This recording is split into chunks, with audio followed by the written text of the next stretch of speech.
Hey everybody, Jam Creates here. Got another video for you, another comic review. This one's a little special, only because this is The Chair, issue 1. And if you know what this is a book by Peter Simeti, who is the publisher of Alterna Comics. So this is the guy that started it all. This is the one that started it all. And interestingly enough, he only ever charges $1 for The Chair. For the whole series. It's a 4-issue series, and each issue is only $1. So if you want to read the entire issue, the entire series, it's gonna cost you $4. Can't really go wrong with that. Now, this is definitely rated M for mature readers. So we'll get into it right here. The Chair, number 1 of 4, originally published in 2006. Peter Simeti was the writer, the inker, the letterer, and he did the colors on the cover. Kevin Christensen did the pencils and the cover, and Aaron Kohut was the editor.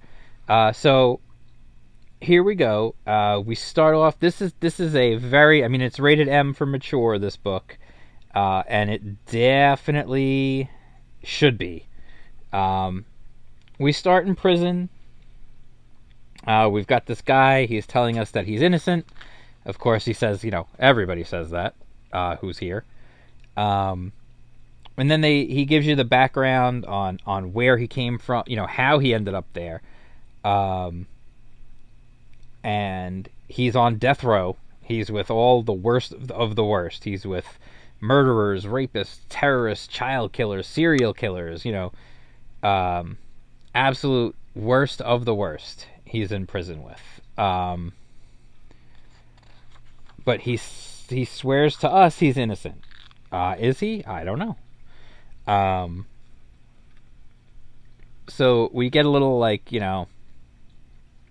the guards obviously treating him like crap.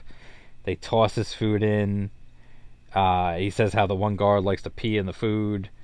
And then he said, "Guess I'm lucky the night guard only spits in it." A lot of you realize this is a really bad place. This is really in a bad spot because this is like the worst of the worst. These are monsters. They're treated like absolute garbage because they are they're human garbage. They're garbage people. They're garbage humans. But anyway, he talks about his background. He had a family, a great job, and then all of it was gone. Somehow he was charged with murder of 12 kids in the building he worked in because he had an argument with his boss and he stormed out, and then next thing you know, he's being charged with murder, and then he's going to jail. We don't really get any more details than that. So again, do we trust him? I mean, he's our hero because he's our narrator. I don't know. I guess we trust him because, you're supposed to, right? So he talks about just being in jail, and he's narrating all this and telling you how terrible it is and all that. And you notice the art. There's definitely a unique style to the artwork in this book. It's very dark. I am wondering, actually, if some of this was just done on black paper to begin with.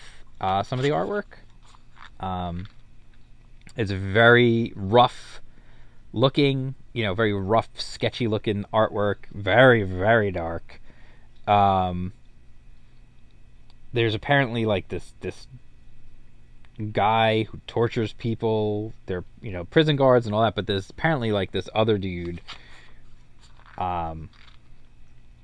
You've got this guy. He's all chained up and his legs are gone. What the hell? What's going on in this place? So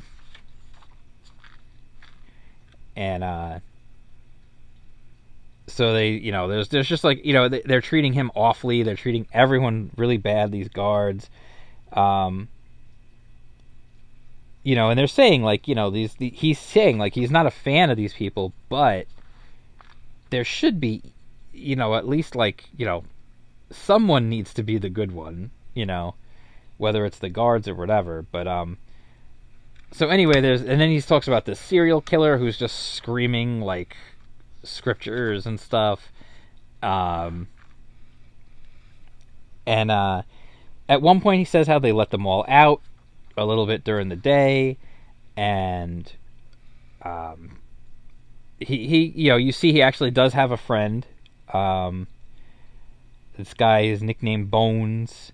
He says he's the only friend he's got. He's not like the others.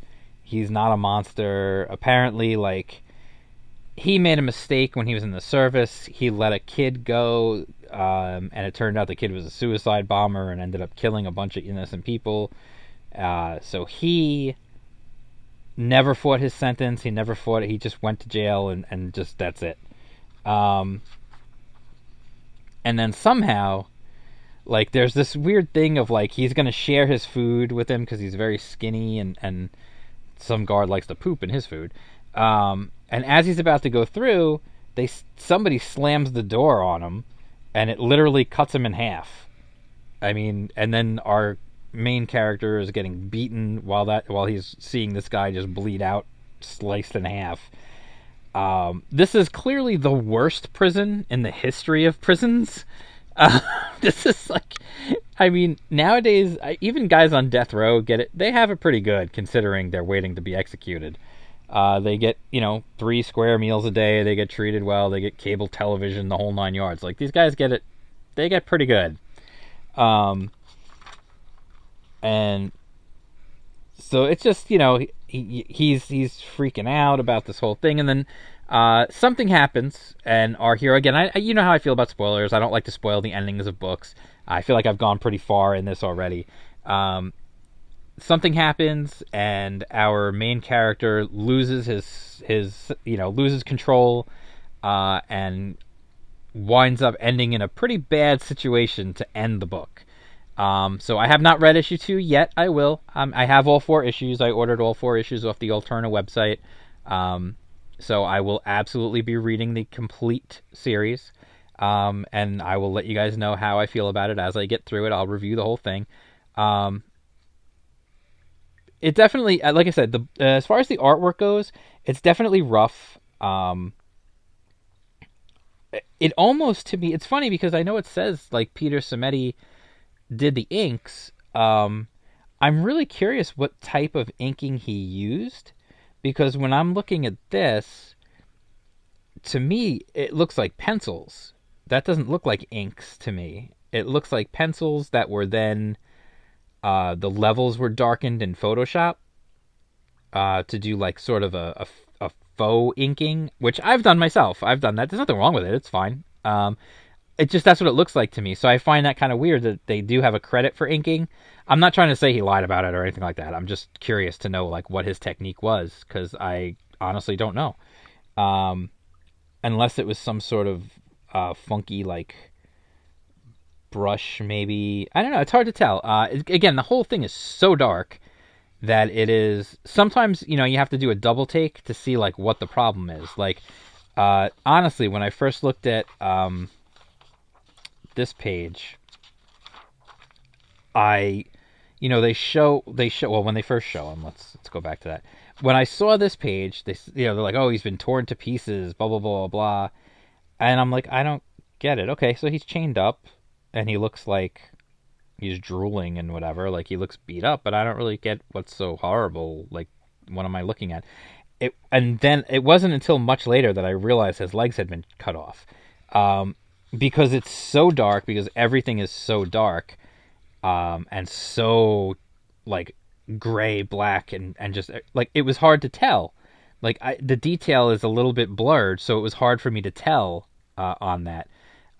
Again, it's very indie art. I will say that, like, it's not the high point of artwork that you expect to see like from someone else. it's not Jim Lee's work, but it's good. It's good. It's serviceable. It gets the point across. It's a very, very, very oppressive feeling the way they did the artwork and the coloring. Well, coloring. It's black and white. But the way they did the art and the shadowing and everything else, it's definitely very oppressive. Feels very dark. It feels almost like a nightmare as you're reading it, which is, I'm sure, intentional. So in that regards, it definitely gets the point across. For me, it's definitely I'm interested to see where it goes from here, and I definitely want to check out the movie because yes, this was turned into a movie as well. So I'm definitely curious. I may go ahead and review the movie. I may watch the movie after I read the series. I may go ahead and watch the movie, and then maybe I'll post a review of the movie too, like just for the heck of it. It's got Rowdy Piper in it, so I need to watch it at some point.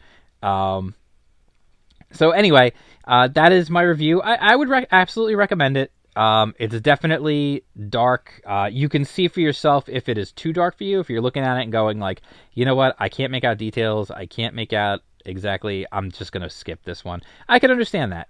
Not everything works for everyone.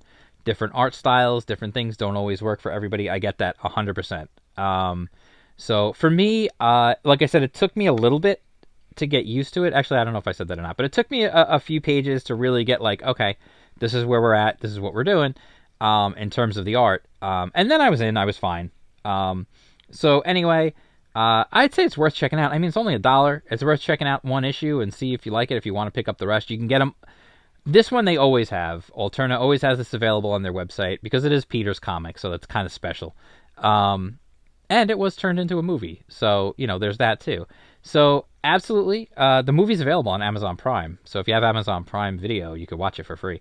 So anyway, check this. I would say check it out. The Chair, issue 1. I'm gonna read the rest, and see what's going on, and I will let you know. So if you like this video, give it a thumbs up. Hit the subscribe if you're not already subscribed. Please subscribe to the channel. Follow me on Twitter at jm_creates. Follow me on Instagram at jm_creates. You can hit me up any of those places, and you can also talk to me in the comments below. And I will absolutely answer you back. I love getting comments on my videos. All right, so I'll talk to you guys soon, and I'll have more comic reviews, including new comic reviews, coming soon. Peace out.